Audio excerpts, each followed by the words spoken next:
गया? पत्रकार साथियों को नमस्कार। आज 11 बजे हमारे राष्ट्रीय अध्यक्ष ने प्रेस कॉन्फ्रेंस किया था लखनऊ मुख्यालय पर। उन्हीं बिंदुओं पर हम पुनः स्थानीय स्तर पर ये बात करना चाहते हैं कि मतगणना निष्पक्ष रूप से होनी चाहिए।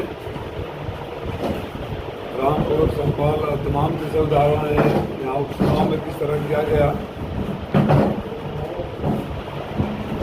हम ये अपेक्षा करते हैं कि हमारे सरकारी जो अधिकारीगण हैं इस दबाव में नहीं आएंगे और जो एग्जिट पोल के माध्यम से मनोवैज्ञानिक रूप से दबाव बनाए जाने की कोशिश की जा रही है, ये फर्जी एग्जिट पोल वाले वही हैं जो भारतीय जनता पार्टी से पैसे लेकर बूथ मैनेजमेंट का काम करते रहे हैं। आपने तमाम वो देखे, आप तो यहाँ सारे पत्रकार बंधु नाम लेना ठीक नहीं, सब जानते हैं कि यहाँ का भी परिणाम क्या है। और एग्जिट पोल की वजह से कि लोक जनशक्ति पार्टी बिहार में 5 सीटों पर लड़ रही है, उनको 6 जिता रहे हैं। एक ने तो राजस्थान में 25 सीटें, ये 32 दे दिया। हिमाचल प्रदेश में 4 सीटें हैं, 6 सीटों पर जिता रहे हैं। तो इससे एक जो मनोवैज्ञानिक रूप से दबाव और भय का माहौल पैदा किया जा रहा है, इसकी हम निंदा कर रहे हैं। आज सुबह मुझे अचानक खबर आया कि हमारे यहाँ जो नवीन मंडी में CCTV बंद हो गया है। पता किया तो पता चला कि बोले कि जनरेटर बंद हो गया है, जनरेटर का तेल का पैसा नहीं है। फिर मंगाया गया, फिर दोबारा बंद हुआ। मैं अधिकारियों से बात किया तो वापस शुरू हुआ CCTV। ये सब बातें हो सकती है कि टेक्निकल प्रॉब्लम रहा हो, लेकिन जिस तरह का माहौल सुप्रीम कोर्ट की बहस से लेकर जमीन स्तर पर चल गया है, जिस तरह से माहौल भारतीय जनता पार्टी ने अपने एग्जिट पोल वालों के माध्यम से बनाया है, हर कार्यकर्ता के मन में शक है, हर आम आदमी के मन में शक है। हम लोग जब गांव में प्रचार करने जाते थे तो गांव की महिलाएं जो नहीं पढ़ी लिखी हैं, मजदूर वर्ग की हैं, वो भी कहते थे बाबू उठवा दबने के आपने कहते बसनिया में से चुरा ले थोड़ा सा। अगर इस तरह की क्रेडिबिलिटी नीचे हुई है तो माननीय चुनाव आयोग की भी जिम्मेदारी बनती है। जो वर्तमान में अधिकारी यहाँ काम कर रहे हैं, चाहे बड़े स्तर से छोटे स्तर के हो, इसमें माना जाता है कि चुनाव आयोग के निर्देशन में काम करते हैं।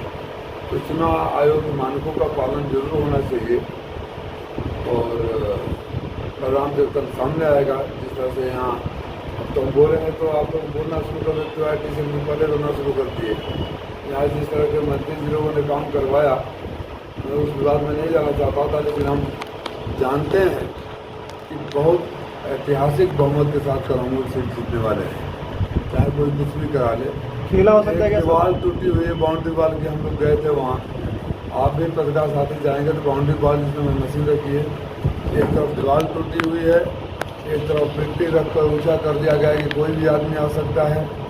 CCTV खराब हो गया। मैं अभी भी उम्मीद करूंगा कि प्रशासन निष्पक्ष है और मैं चाहूँगा कि भरोसा बना रहे। लेकिन अगर किसी तरह की कोई भी अप्रिय कार्रवाई होती है, किसी भी पक्ष से संदेह के दायरे में कुछ आता है, तो समाजवादी साथी चुप नहीं रहेंगे। हमारे हजारों साथी मतगणना के समय मौजूद रहेंगे।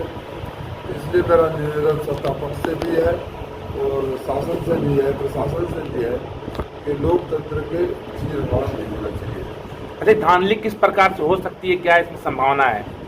आप लोग पत्रकार साथी तमाम समय समय पर रिपोर्ट करते रहे हो, आप सब जानते हो कि धांधली किस किस प्रकार से होती है, आप सबको पता है। पोलिंग तो बहुत पीसफुल हुई, जिस तरीके का माहौल लोग सोचे नहीं थे उससे भी बेहतर हुई। जिला इंतजामिया की जितनी भी तारीफ की जाए कम है। मैंने स्वयं व्यक्तिगत रूप से मिलकर उन लोगों सबको धन्यवाद किया है, इसीलिए भरोसा कायम है।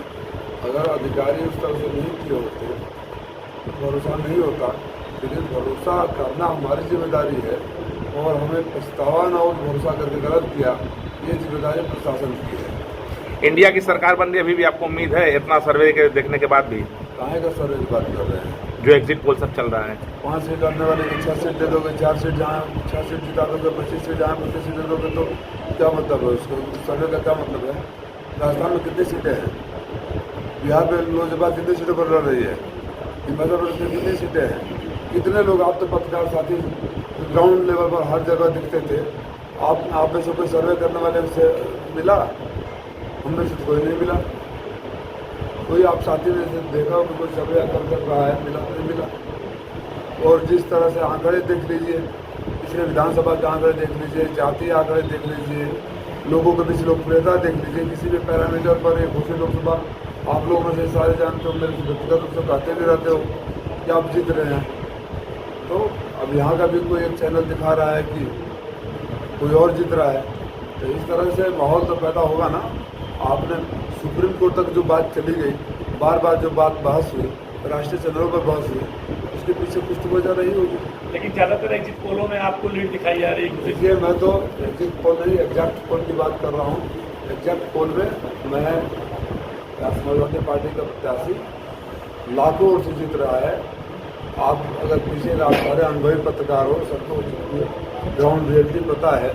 2 ही 3 पैरामीटर होता है ना, कैंडिडेट के कार्यशैली, लोकप्रियता, जातीय समीकरण और पिछले मतों का समीकरण।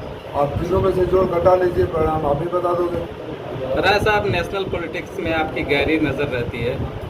जयराम रमेश ने कहा कि 150 डीएम को अमित शाह ने फ़ोन किया है। इसको लेके जो election commission of chief election commission ने नोटिस दे दिया है, किस तरीके से ले रहे हैं? जब राष्ट्रीय अध्यक्ष ने वोटर लिस्टों में हेराफेरी का आरोप लगाया था, तो ये चुनाव आयोग ने राष्ट्रीय अध्यक्ष को भी नोटिस दिया था। जब हमने अखिलेश पे जवाब दे दिया तो खामोश क्यों हो गया? इसका मतलब जो हमने बोला था सच था।